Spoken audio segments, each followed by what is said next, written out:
Alright there, hope you're doing alright, and today is the 19th of December, and I'm here at the Serendipity Festival in Goa, India. I've been here since the 17th, really watching shows. I did review one show, and today just a short video. Well, I tried to make it short, I don't know how short it's going to be, about Indian theatre in general, and especially related to a post that they write on Fringe Review with regards to Indian theatre. So, I attended Iapar from the 10th to the 15th of December. That was the second year I actually attended the festival. And wherever I go, even if I go as a performer, I tend to watch as many shows as I can. So I remember in 2022 in Avignon, if I'm not mistaken, I was performing, but at the same time I watched 30 shows. I actually counted them. So it kind of makes sense, at times when I can, I review shows. But the first time I actually arrived here in India, that was last year, everything's new. I just didn't have time to absorb parts of the culture and so on. Although I was kind of prepared for it, I studied Hinduism for a while, I read the Bhagavad Gita and so on and so forth, but that's nothing like going to the real country. And anyway, the first time I literally stayed here for 5 days, so it was not a sufficient amount of time just to absorb, what was going on here. But this time it is. Thank you. So, just bringing my coffee. So, as I said, I just did have sufficient time, just to orientate myself, so to speak. This time is different, and I wrote a couple of posts on Fringe Review, basically relating. The first one, it's titled Godzilla versus King Kong with multi-personality disorder. Sorry, I don't know. Anyway, King Kong with MPD, multi-personality disorder, and basically it's about difference between Chinese and Indian theater. And I invite you to read the post. And the second post, though, that I wrote today, as I'm waiting to check in this hotel, is titled Iapar 2024 Introvert versus Extrovert Theatre. And what do I mean by that? Well, by and large, the majority of shows I've seen so far have really an individual at their core. And the majority of them are, I would say, about female characters. Now, of course, India is a country which is growing very rapidly and is going through a massive technological change, and that has an effect, of course, on the fabric of society. And the conflict between tradition and modernity here is as much as live as in other places in the world, but with a main difference.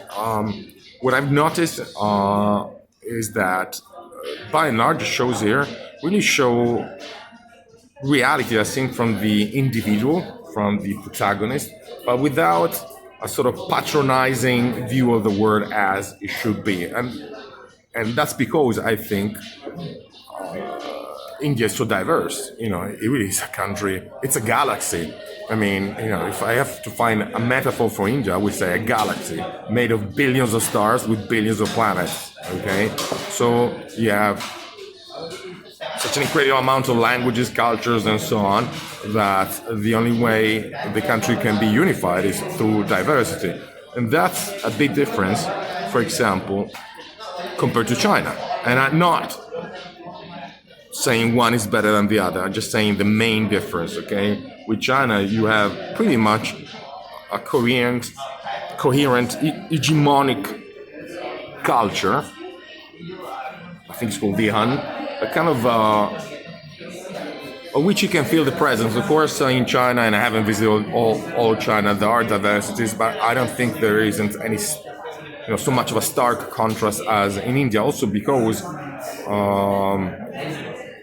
China was pretty much an autonomous empire before the so-called century of shame. But we'll not dwell into Chinese history. Sorry, I've got the phone here. I need to switch it off.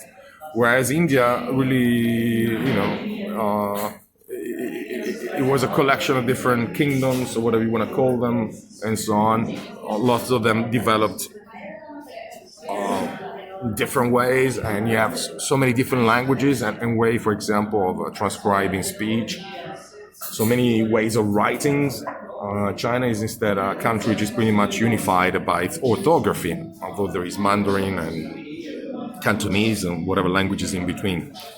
So whenever you are in China, you feel this sort of unified central power. In India, it really is chaotic. It really is a mess, which makes it interesting, though. So everything changes literally as you are moving 10 kilometers at a time. Like I said, I find that Indian theater has... it really is focused in a way on personal development. There's always a dive into introspection in a way, and that makes sense. Also, if you consider Indian philosophy and so on and so forth, spirituality or whatever. In Asia, India is the land where Buddhism was born. Jainism, I think, is called Hinduism, and so on and so forth. And also, speak about atheism. When a Hindu tells you, "Oh yes, I am an atheist," it's completely different from the view of a European, because if you look at figures as Krishnamurti or Osho, it's a different kind of atheism. It's not based on nihilism, for example. There was not an Indian enlightenment century like in France and so on and so forth. So it seems that for an Indian, being an atheist, in a way, it's a way to grow rather to be against, the tenets of Catholic Church or Christianity or whatever. So, as I'm speaking, you will see here and there some videos of shows I did watch during Iapar. And what was interesting about Iapar was not the main program, but really something which is called Spotlight. So they were showing five works of five emerging artists, whether acting solo on the stage or with other people. And for me, it was just a fantastic experience, because the majority of them, 4 out of 5, were basically pure physical theater, or something that was really close to pure physical theater, that is to say, without any verbal content. And the thing about the visual, it just strikes you more as a member of the audience, if well done, compared to speech, because it does not trigger the so-called frontal lobe, but it triggers you at a more unconscious level. Words are made of phonema, whatever they're called. You can understand what the person is saying, interpret it, and so on and so forth. Whereas images are made of billions of individual pixels, if I had to use a computer metaphor for that. So, and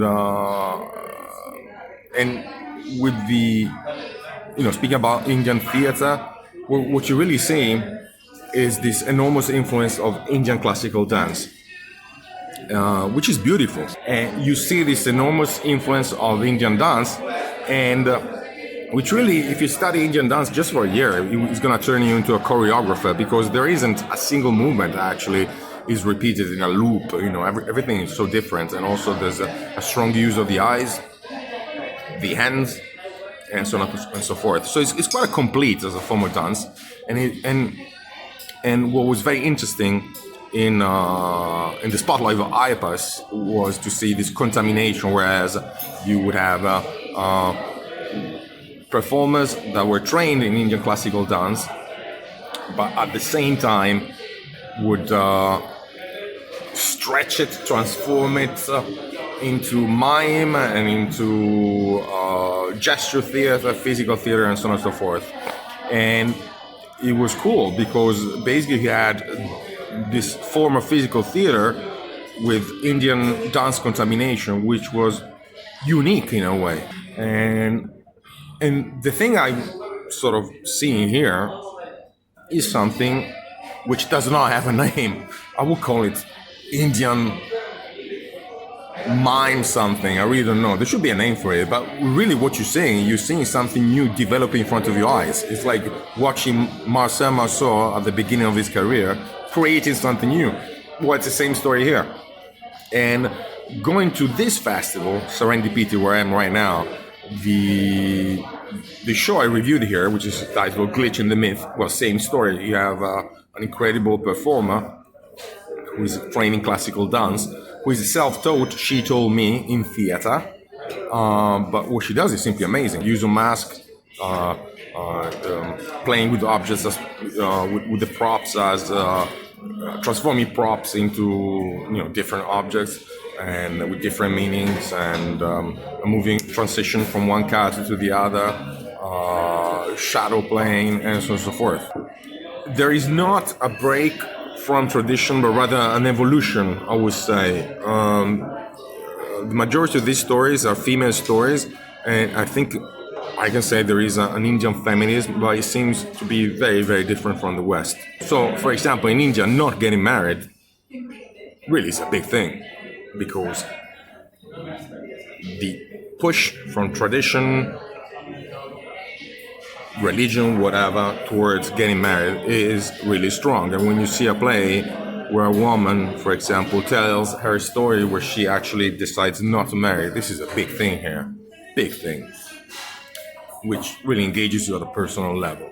But I never seen something like breaking away completely, just saying this is bad. Everything is always seen from the point of view of the protagonist, how he or she feels. And in Iapar, these small pieces of work, 30 minutes long, we're tackling stuff like emotional abuse, sexual abuse, personal identity, and personal acceptance, and so on and so forth. But there was never the idea of conflict, like black and white, this is right, this is wrong, or something like that. It was always, I'm going to show you how I feel, and come with me in this journey. And I would say this is just a very Indian way of tackling reality. It is not a revolution, but rather an evolution. And this makes it, and I'm going to end with this, just very, very different from Chinese theater, at least the one I saw. Because in Avignon, for example, in 2024, this summer there were like 12 Chinese shows. I didn't watch them all, but I watched a few. It really seems to me that this introspection is kind of lacking in Chinese theater in general. Overall, if I have to say, I would say the two words are separated by this Jungian, Carl Jung divide: introvert versus extrovert. To me, Chinese theater seems more extrovert in nature. It does not focus on the individual that much, whereas Indian theater focuses on the individual and his or her relationship with the community, I would say. Now, if you want to read the reviews I wrote about Iapar 2024, you can find them in the description. I definitely will come back to India again next year or whatever. There's so much to see. There's so much to be inspired from. There's so much to copy, putting it bluntly. But what I'm seeing is, as the country is growing and so on, is I'm sure something new will come up. If you speak about theater from this country, that's what I see. I see young people with a hunger to express themselves, who are taking their tradition with them, Indian classical dance or whatever, and projecting it into something new. What will that be? I don't know. I have no idea. But what I'm seeing so far, it's very, very interesting. Having said that, guys, enjoy life and take care. And Merry Christmas to everybody. It's coming. 19th of December. Ciao, ciao.